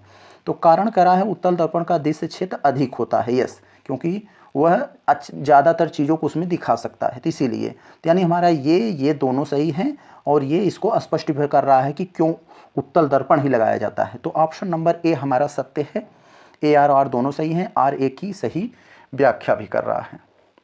63 हम लोग देखें, मेरे भाई एक से बढ़कर एक प्रश्न है। आप लोग अगर थोड़ा सा पेशेंस रखेंगे तो आप बहुत सारा कंसेप्ट, बहुत सारा चीज़ें सीख कर जाएंगे। देखें, निम्नलिखित युग्मों में से कौन सा एक सही सुमेलित है, यानी जो 3 गलत हैं एक सही है, उसी सही वाले को हमें बताना है कौन सा सही है यहाँ पर। तो मेरे भाई अगर हम लोग यहाँ कथन ऑप्शन नंबर ए को देखते हैं अगर, तो इसमें क्या दिया है 63 वाले में, ये क्रोमेटोलॉजी, विभिन्न रंगों का अध्ययन करना होता है, विभिन्न रंगों का अध्ययन करना क्रोमेटोलॉजी कहलाता है। मछलियों का अध्ययन करना इक्थियोलॉजी कहलाता है, ये भी सही है, ये भी सही है। और समय का अध्ययन करना होरोलॉजी कहलाता है, ये भी सही है। इसका मतलब 3 के तीनों सही है मेरे भाई। इसका मतलब ऑप्शन नंबर डी हमारा उपरोक्त में से सभी सुमेलित हैं। तो ये चीज़ें याद कर लीजिए, कहीं न कहीं आपको ये मिल जाएगा फैक्ट के रूप में। 64 में अगर हम लोग देखते हैं, तो 64 में देखिए अब मैचिंग वाला सवाल आ गया। मैचिंग वाले सवाल मेरे भाई बहुत बेहतरीन होते हैं, आपको गलत नहीं होने देगा। देखो कैसे, जो आपको सबसे पहले आता हो मिला दीजिए उसी को। यहाँ पर दिया है हमें कुछ साल्ट यानी लवण दिया है, और उसका रासायनिक नाम दिया है। तो रसायन उसका लवण उसके रासायनिक नाम से मिलाना है। तो यहाँ साधारण नमक हमें पता है मेरे भाई सोडियम क्लोराइड होता है NaCl होता है, तो ये आ जाएगा साधारण नमक सोडियम क्लोराइड पे। धावन सोडा हमें पता है ये आ जाएगा सोडियम कार्बोनेट पे, ये सोडियम कार्बोनेट पे आ गया। अब देखिए हमारा 2 ही से काम बन रहा है, A 3 पर आना चाहिए B 4 पर, तो इसका मतलब A में होगा हमारा, A या B में उत्तर होगा, तो यानी A 3 में है B 4 में। और आगे अगर हम देखें सोरा जो है पोटेशियम नाइट्रेट होता है, ये कहाँ पे जाएगा, पोटेशियम नाइट्रेट कहाँ है, यहाँ है, पोटेशियम नाइट्रेट जाएगा, यानी C वाला जो है 2 पे जाएगा। तो यानी अब हमारा मिल गया 3 में, वो ऑप्शन नंबर B होगा ये वाला। और हमारा एक जो नीला थो था कॉपर सल्फेट, तो ऑप्शन नंबर B हमारा सत्य है। आगे देखें हम लोग 65 में क्या कह रहा है इसमें, ये क्या कह रहा है, ईस्टलाइजेशन प्रक्रिया होती है। तो आपसे ईस्टलाइजेशन प्रक्रिया के बारे में पूछ रहा है, ये क्या होती है मेरे भाई, तो ये मेरे भाई होती है जल का शुद्धिकरण। ये जल के शुद्धिकरण में जो पानी के जैसे जो बैक्टीरिया जनित या गंदा पानी होता है, तो उसको जो तमाम जो है क्लोरीनेशन से, ओजोनीकरण से या पराबैंगनीकरण डालकर जो जल को शुद्ध करने की प्रक्रिया होती है, वो ईस्टलाइजेशन कहलाती है। ऑप्शन नंबर ए सत्य है। आगे देखें हम लोग अब 66 में, निम्नलिखित युग्मों पर विचार करें। तो हमें कुछ कथन दिए हैं, उनको पढ़कर हमें बताना है कि सही सुमेलित कौन है, कि उसकी कौन सा विकल्प सत्य है। तो यहाँ पर देखें मैग्नीशियम क्लोरोफिल, मैग्नीशियम का संबंध मेरे भाई क्लोरोफिल से है। ये क्लोरोफिल में जो है मैग्नीशियम पाया जाता है, पीड़ानाशक में ये कॉपर सल्फेट, और फोटोग्राफी जो प्लेट होती है यहाँ पर, अब तो नहीं, पहले जो होता था अब भी होता है, वहाँ पर वो चांदी के प्लेट यूज की जाती है वहाँ पर, इसलिए उसको धोते समय जो है उस पानी को जो है स्टोर कर लेते हैं, फेंकते नहीं है, क्योंकि उसमें चांदी होती है। तो यहाँ पर हमारा ऑप्शन नंबर C सही हो जाएगा 66 का, सभी के सभी सत्य हैं। आगे देखें 67 में क्या कर रहा है, निम्नलिखित में से किसी एक आधार पर राष्ट्रपति द्वारा संवैधानिक आपातकाल की घोषणा की जाती है। तो मेरे भाई आप लोग एक बात जान लिए, संवैधानिक आपातकाल क्या होता है, ये अनुच्छेद 356 के तहत ये लगाया जाता है। संवैधानिक आपातकाल जब किसी राज्य की व्यवस्था संविधान के आधार पर न चल रही हो, वहाँ की शासन व्यवस्था एकदम चरमरा गई हो, तो राष्ट्रपति जो है वहाँ जो है राष्ट्रपति शासन यानी इसी को संवैधानिक आपातकाल लगाने की घोषणा करता है। तो किसके आधार पर करता है संवैधानिक आपातकाल, जब यहाँ केंद्र द्वारा दिए गए निर्देशों का पालन करने या उससे प्रभावी बनाने में असफल होता है। तो ऑप्शन नंबर C 67 का C हो गया। तो ये सब जो है इसीलिए लगाया जाता है। 68 के देखते हैं, निम्नलिखित युग्मों में से कौन सा गुण भारत की संसदीय व्यवस्था के गुण से मेल नहीं खाता है। तो ऐसा इसमें 4 विकल्प दिए गए हैं, कह रहा है कौन सा गुण भारत की संसदीय व्यवस्था से मेल नहीं रखता है, ये बताना है हमें। तो मेरे भाई ये भी संसदीय व्यवस्था में बहुमत दल का शासन होता है, जिसके पास बहुमत होता है उसी का शासन करती है। राजनीति की एकरूपता दिखती है यहाँ, यानी गठबंधन, और शक्तियों का सम्मिश्रण, ये भी सही है। अस्थाई तो नहीं है मेरे भाई, यही तो बात है संसदीय व्यवस्था में। यहाँ अस्थाई ऐसा नहीं जो एक बार जीत गया वो 5 साल रहेगा, वो इस आधार पर होता है कि वो बहुमत किसके कितना पास है। तो पता लगा आज जीते, कल उसमें पार्टी से कुछ लोग भाग गए, सरकार गिर गई, तो ये अस्थाई तो नहीं होगा, बाकी सब सही है। 69 देखते हैं, निम्नलिखित में से किस एक वाद में उच्चतम न्यायालय यानी सुप्रीम कोर्ट द्वारा यह निर्धारित किया गया कि राष्ट्रपति शासन लागू करने की राष्ट्रपति की शक्ति न्यायिक समीक्षा से परे नहीं है। तो मेरे भाई बहुत बेहतरीन प्रश्न, एक बार इंदिरा गांधी जो है 42वां संविधान संशोधन में किया था कि अगर राष्ट्रपति जो है, यहाँ पर जो है क्या लिखा है कि राष्ट्रपति शासन अगर लागू होता है तो इसकी कोर्ट में जो है समीक्षा नहीं हो सकती। लेकिन मेरे भाई ये जो है ये केस हुआ, एक केस हुआ यहाँ पर बम्बई वाद, ऑप्शन बी में 69 ये हुआ। तो 69 में ये बम्बई वाले केस में हुआ क्या कि इसमें यह तय किया गया कि नहीं मेरे भाई, अगर ये कब हुआ था ये वाला 1978 में, मुंबई जो केस हुआ था 1978 में हुआ। इसमें यह तय किया गया कि नहीं, अगर राष्ट्रपति शासन लागू होता है तो यह भी एक कोर्ट में इसकी जांच, इसकी समीक्षा, इसकी न्यायिक समीक्षा की जा सकती है। हाँ वो सही था, गलत था, क्या था, तो यही बम्बई की, इसमें याद रखिएगा। अब देखें क्या है हमारा ऑरलॉन। ऑरलॉन किससे संबंधित, किससे बनने वाला पॉलीमर है ऑरलॉन। तो ये एक पॉलीमर के बारे में पूछ रहा है, जो एक पॉलीमर क्या होते हैं, जो एक ही टाइप के अणु से रेपिटेशन के माध्यम से बनते हैं। तो यह मेरे भाई एक्रिलोनाइट्राइल से बनने वाला ऑरलॉन होता है। ऑप्शन नंबर ए हो गया। 71 में देखें, निम्नलिखित में से कौन सा एक वर्ग नियत तापी है। नियत तापी का मतलब यह होता है मेरे भाई वार्म ब्लडेड होते हैं, जैसे गर्म खून वाले। नियत तापी का मतलब ऐसा होता है जो लोग जो है एक स्थान पर ठंडी गर्मी में रह सकते हैं, जैसे मैमल्स हो गया या पंछी हो गए। तो इसमें पंछी दिया है तो पंछी होगा, इनका खून गर्म होता है और ये ठंडी गर्मी में अपने आप को बैलेंस कर लेते हैं। और जो कोल्ड ब्लडेड होते हैं वो बैलेंस नहीं कर पाते हैं, ठंडी में कहीं और भाग जाते हैं, गर्मी में कहीं और भाग जाते हैं जहाँ वो अनुकूल होते हैं। तो ये होता है। आगे देखें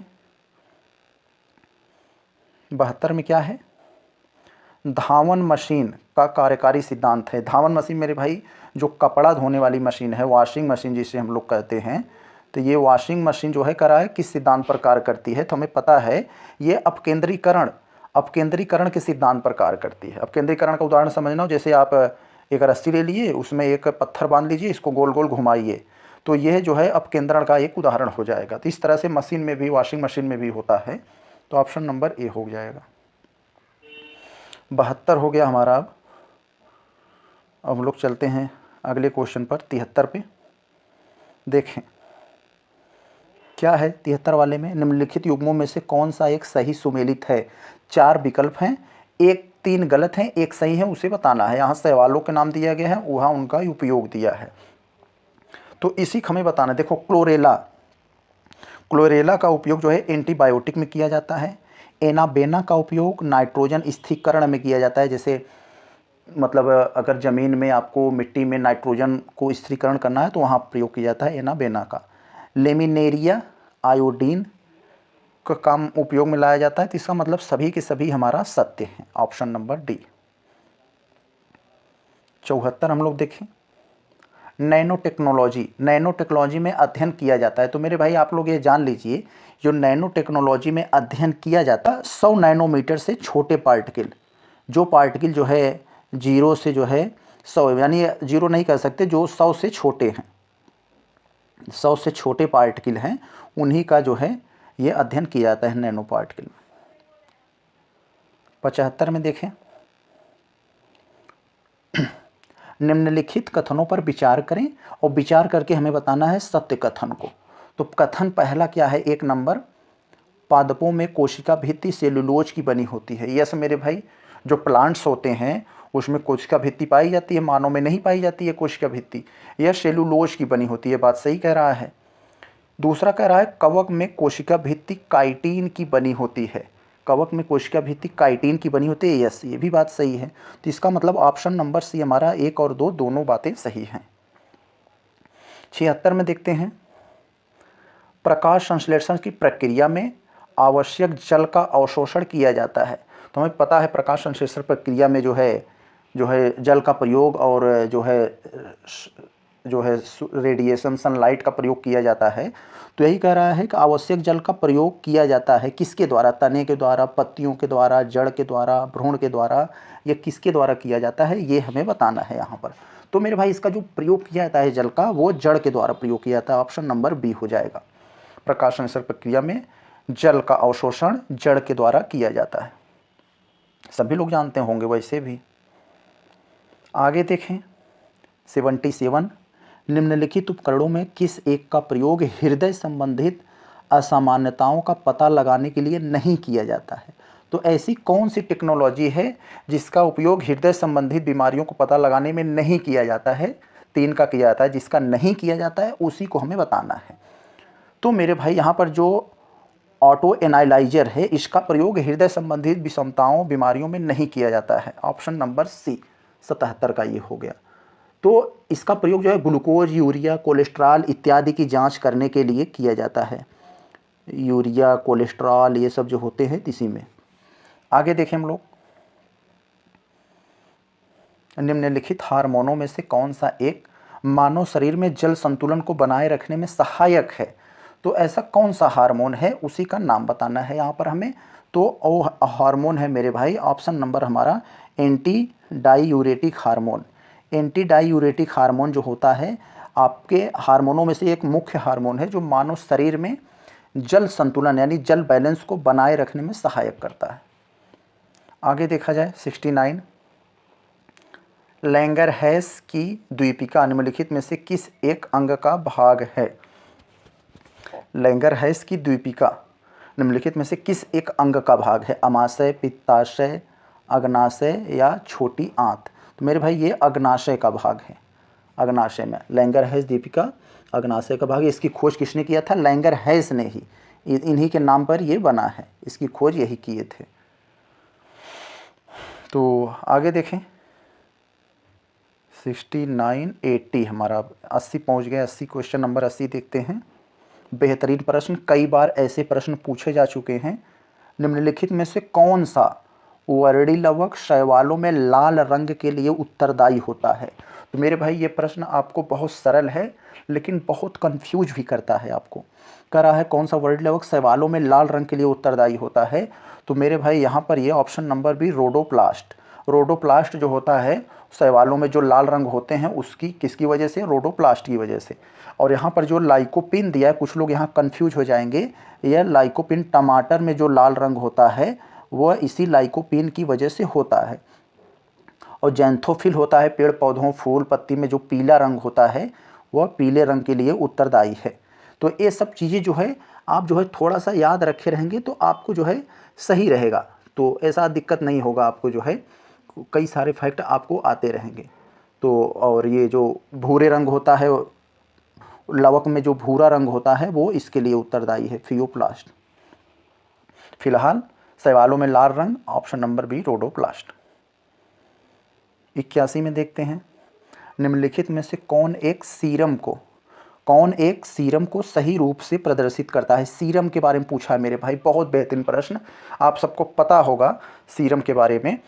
तो पहले आप ये जान लीजिए हमारा जो ब्लड होता है ब्लड में हमारे लगभग 60% जो है वो प्लाज्मा पाई जाती है। प्लाज्मा हमें पता है। तो वही प्लाज्मा में से अगर हम लोग यहाँ पर देखें, प्लाज्मा में से जो है फाइब्रिनोजन को निकाल देते हैं, यानी जितना प्लाज्मा है 60% पाया जाता है ब्लड में, उसमें से प्लाज्मा में से फाइब्रिनोजन को निकाल देते हैं तो जो बचेगा वो सीरम होगा। ऑप्शन नंबर सी हो जाएगा हमारा 81 सी।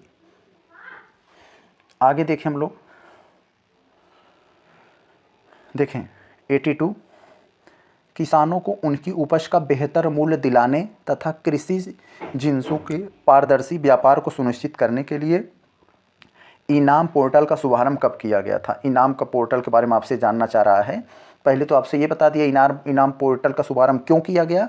किसानों को बेहतर उपज एवं मूल्य दिलाने के लिए, कृषि जिन्सों के पारदर्शी व्यापार को सुनिश्चित करने के लिए। अब आपसे डेट पूछ रहा है कब इसका शुभारंभ किया गया था? तो मेरे भाई अप्रैल 2016 में इनाम का जो है पोर्टल शुरुआत किया गया था। Option number A. 83 में क्या कह रहा है? निम्नलिखित कथनों पर विचार करना है। विचार करके हमें जो है कौन से श्रम गहन उद्योग के अंतर्गत आते हैं उसको बताना है। तो मेरे भाई आप लोग ये जान लीजिए श्रम गहन उद्योग होता क्या है। श्रम गहन उद्योग ऐसे उद्योग होते हैं जिनमें पूंजी से ज़्यादा श्रम की आवश्यकता होती है। जैसे खनन प्रक्रिया हो गई, वहाँ कुछ खास आपको नहीं लगेगा, सिर्फ वर्कर लगेंगे। ऐसी जो और इंडस्ट्रीज होती हैं वहाँ पर यही मतलब श्रम की आवश्यकता होती है, ज़्यादातर श्रम मुख्य होते हैं, तो उनको जो है श्रम उद्योग कहते हैं। सॉरी। तो यहाँ होटल, रेस्तरां, गहरी कोयला खदानें, ये सब जो है श्रम उद्योग के अंतर्गत आते हैं। सॉरी। तो ऑप्शन नंबर डी हमारा सत्य हो जाएगा। चलते हम लोग अगले प्रश्न पे, देखते हैं क्या कह रहा है। देखें कथन कारण वाला सवाल है ये। कथन कारण वाले में क्या कह रहा है आपसे? कथन में एक दी हुई समय अवधि में कीमत एवं मौद्रिक आय दोनों दुगनी होने पर वास्तविक आय चेंज नहीं होती है, यानी अपरिवर्तित रहती है। मेरे भाई यस, एक समय अवधि में जो है कीमत एवं मौद्रिक आय दोनों, यानी आपकी तनख्वाह भी जो है दुगनी हो जाए और महंगाई भी दुगनी हो जाए, तो इसका मतलब आपकी वास्तविक आय यानी रियल इनकम पे कोई फर्क नहीं पड़ेगा। ये बात तो सही है। बढ़ी हुई कीमतों बढ़ी हुई मौद्रिक आय को बैलेंस कर देती हैं। यस, जो मैंने बताया ऊपर वही कारण है। तो यानी दोनों सही है। आर ए को स्पष्ट भी कर रहा है, व्याख्या भी कर रहा है, तो ऑप्शन नंबर ए हमारा सत्य हो जाएगा। ए और आर दोनों सही हैं, आर ए की व्याख्या कर रहा है। बेहतरीन प्रश्न, कंसेप्चुअल। 83 देखते हैं हम लोग क्या कह रहा है। 85, निम्नलिखित में से कौन पूंजी निर्माण की प्रक्रिया में सम्मिलित है। तो ऐसा कौन सा यहाँ पर कुछ मतलब दिया हुआ है, कह रहा है कौन सी पूंजी निर्माण प्रक्रिया में सम्मिलित है। तो बचत और सृजन, बचत संग्रहण, बचत निवेश, यानी हम सबको पता है इन सभी से जो है पूंजी निर्माण प्रक्रिया होती है। पैसे को बचाना, पैसे को बनाना, पैसे को बचाना और पैसे को कहीं इन्वेस्ट करना, ये सब जो है बचत के पूंजी निर्माण के हिस्सा हैं। 86 देखते हैं। जीवन की भौतिक गुणवत्ता सूचकांक का प्रतिपादन किसने किया था। तो जीवन की भौतिक गुणवत्ता का जो है सूचकांक का प्रतिपादन किसने किया, यहाँ 4 नाम दिए हैं। एडम स्मिथ, मारिस डी मारिस, अमर्त्य सेन, जॉन एडम। तो मेरे भाई मारिस डी मारिस, ऑप्शन नंबर सी 86 में, जिसे MDM भी कहा जाता है, मारिस डी मारिस, तो इन्होंने किया था भौतिक गुणवत्ता सूचकांक का प्रतिपादन। तो आगे चले देखें। वह बाजार जिसमें अल्पकालीन राशियों के रूप में उधार लिया व दिया जाता है क्या कहलाता है। तो वह बाजार जिसमें अल्पकालीन राशियों के रूप में उधार लिया व दिया जाता है वो क्या कहलाता है। भारतीय पूंजी बाजार, भारतीय मुद्रा बाजार, अवगीकृत समझ सापेक्ष बाजार, इनमें से कोई नहीं। तो मेरे भाई यह जो है भारतीय मुद्रा बाजार कहलाता है। कोई आपसे पूछे भारतीय मुद्रा बाजार क्या होता है, कि भारतीय मुद्रा बाजार वह बाजार होता है जो अल्पकालीन राशियों के रूप में उधार देता और लेता है। तो ऑप्शन नंबर बी हो गया हमारा। हम लोग अब देख 88, WTO के नियमों के अनुसार किस प्रकार की सब्सिडी को धीरे धीरे समाप्त कर दी जानी चाहिए। तो मेरे भाई WTO जो है कई प्रकार की सब्सिडी, वहाँ आप पढ़े होंगे मतलब इकोनॉमिक्स में। तो WTO ये कहता है कि जो एम्बर बॉक्स सब्सिडी है उसको धीरे धीरे समाप्त कर देना चाहिए। Option number A, green box subsidy सबसे सही होती है जिसको WTO अनुमति देता है। रेड बॉक्स सब्सिडी को तो बंद कर दिया है WTO ने। ब्लू बॉक्स सब्सिडी को कह रहा है कि ये विचार विमर्श से किया जाना चाहिए। तो तब ये थोड़ा ठीक नहीं है मेरे भाई, तो इसलिए हम इसको 2 पार्ट में करेंगे। तो आज हम लोग पूरा देख लेते हैं GS का, और आगे हम लोग UP स्पेशल करंट अफेयर आगे देखेंगे। पहला क्या है, श्रम योगी मानधन योजना निम्नलिखित में से किससे संबंधित है। तो श्रम योगी मानधन योजना किससे संबंधित है, बधुआ मजदूरों के पुनर्वास नहीं, ये तो गलत है। असंगठित क्षेत्र के श्रमिकों की पेंशन योजना से, yes, option number C B ये सही है। 90 में हम लोग देखते हैं क्या है सही। बहुत बेहतरीन सवाल। निम्नलिखित नीचे दिए गए 2 कथन है जिनमें से एक को मतलब एक कथन कारण वाला है, ये कथन है, ये कारण है, पढ़ के हमें बताना है कौन सा सही है। देखें, सार्वजनिक परियोजनाओं पर व्यय में वृद्धि आर्थिक मंदी के समय उठाया जाने वाला सबसे महत्वपूर्ण कदम है। तो मेरे भाई ये तो सही बात है। सार्वजनिक परियोजनाओं पर व्यय आर्थिक मंदी में उठाया जाने वाला सबसे मतलब मुख्य बात है, सही कह रहा है। सार्वजनिक व्यय उत्पादन वृद्धि को प्रोत्साहन करता है एवं पूंजी निर्माण में मदद करता है। यस, दोनों सही हैं और इसका ये कारण भी बता रहा है क्यों सही है। तो ऑप्शन नंबर ए हमारा सही हो जाएगा। आगे देखें हम लोग 91 में क्या कह रहा है मेरे भाई, कह रहा है कौन सा वित्त मंत्रालय के कार्य हैं। तो वित्त मंत्रालय के कौन कौन से कार्य हैं हमें ये बताना है। यहाँ पर पहला देखें हम लोग क्या कह रहा है, राजकोषीय नीति का निर्धारण। राजकोषीय नीति का निर्धारण मेरे भाई ये तो है करता है, ये वित्त मंत्रालय का काम है। सरकारी व्यय को नियंत्रित करना, सरकारी व्यय को नियंत्रित करना भी है ये वित्त मंत्रालय का। मौद्रिक नीति का निर्धारण मेरे भाई यही गलत है। मौद्रिक नीति जो है RBI बनाती है, रिजर्व बैंक ऑफ इंडिया। तो इसका मतलब जिसमें 3 होगा वो हमारा ऑप्शन गलत हो जाएगा। इसमें 3 है ये गलत, इसमें 3 है ये गलत, इसमें 3 है ये वाला सही है। तो एलिमिनेशन से भी लगा सकते हैं। अगर केवल आप ये जानते रहें कि मौद्रिक नीति आरबीआई बनाती है तो आप कर ले जाएंगे पूरा, और बाकी ये तीनों जो है वित्त मंत्रालय बनाता है। 92 हम लोग देखते हैं,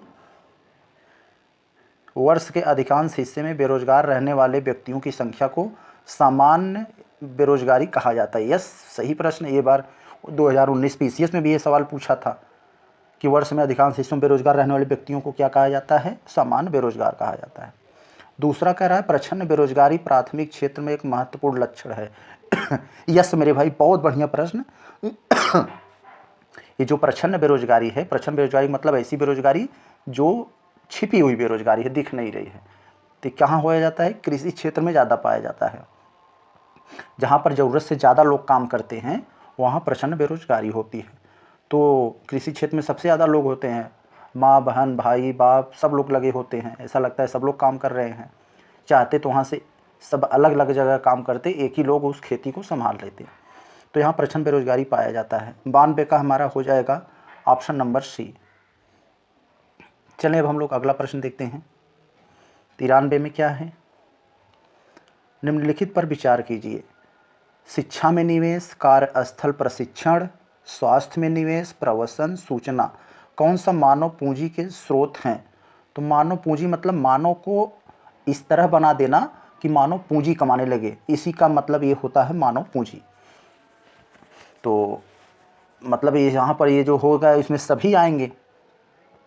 मानव पूंजी यानी मानव को उस लायक आपको बनाना है, तो ये सभी जो है फिट बैठेंगे। तो हमारा हो जाएगा यहाँ पर ऑप्शन 93 में ऑप्शन नंबर जो है डी हो जाएगा सभी। 94 में हम लोग देखते हैं, निम्नलिखित में से किस प्रकार की कृषि को कर्तन एवं दहन कृषि के रूप में जाना जाता है? तो मेरे भाई हमारे भारत में इसी को स्थानांतरित कृषि बोलते हैं। स्थानांतरित कृषि का मतलब एक जगह जाएंगे, झाड़ी जंगल को काट कर वहाँ खेती करेंगे, भूमि अनुपजाऊ हो जाएगी, फिर छोड़कर दूसरे जगह चले जाएंगे। तो ऑप्शन नंबर बी, ये ज़्यादातर नॉर्थ ईस्ट में आप लोग देखेंगे, नॉर्थ ईस्ट में ये ज़्यादा पाई जाती है। आगे देखें 95 में, निम्न युग्मों में से कौन सा एक सही सुमेलित है? तो कौन सा एक सही सुमेलित है, इसको हमें जो है मैच कराना है। लाल क्रांति टमाटर, भूरी क्रांति उर्वरक, पीली क्रांति तिलहन, इसका मतलब ऑप्शन नंबर डी सभी के सभी सत्य हैं यहाँ पर। 96 में हम लोग देखें बहुत बेहतरीन प्रश्न मेरे भाई। महिलाओं को मुख्य धारा में लाने के उद्देश्य के साथ भारत में जेंडर बजटिंग का प्रारंभ किस बजट में किया गया? तो मेरे भाई जेंडर बजटिंग महिलाओं को मुख्य धारा में लाने के लिए, उनके जो है तमाम स्थितियों जो है लिंग भेद को मिटाने के लिए, यानी महिला को मतलब महिलाओं की स्थिति को सुधार लाने के लिए बजट में एक जेंडर बजटिंग का प्रावधान रखा गया। जेंडर बजटिंग कब आया था? बजट जो है 5-6 में, सॉरी ऑप्शन नंबर डी हो जाएगा, 5-6 के बजट में आया था। तो ऑप्शन नंबर डी इसका उत्तर है। आगे देखिए हम लोग 97 में क्या है? कह रहा है नीचे दिए गए कथन कारण वाले सवाल हैं। एक तरफ कथन यहाँ कारण। कथन करा खुली वायु में कुछ दिन छोड़ देने पर चांदी की वस्तुएं काली हो जाती हैं। बिल्कुल जी मेरे भाई, क्यों हो जाती हैं? क्योंकि ऑक्सीडाइज हो जाता है वो। तो कारण दिया है क्यों? ऑक्सीजन वायु में उपस्थित ऑक्सीजन से अभिक्रिया कर सिल्वर सल्फाइड का निर्माण करती है। तो मेरे भाई दोनों सही हैं, और आर इसकी व्याख्या भी कर रहा है। तो ऑप्शन नंबर ए हमारा सही हो जाएगा। आर ए आर दोनों सही हैं, आर ए की व्याख्या भी कर रहा है।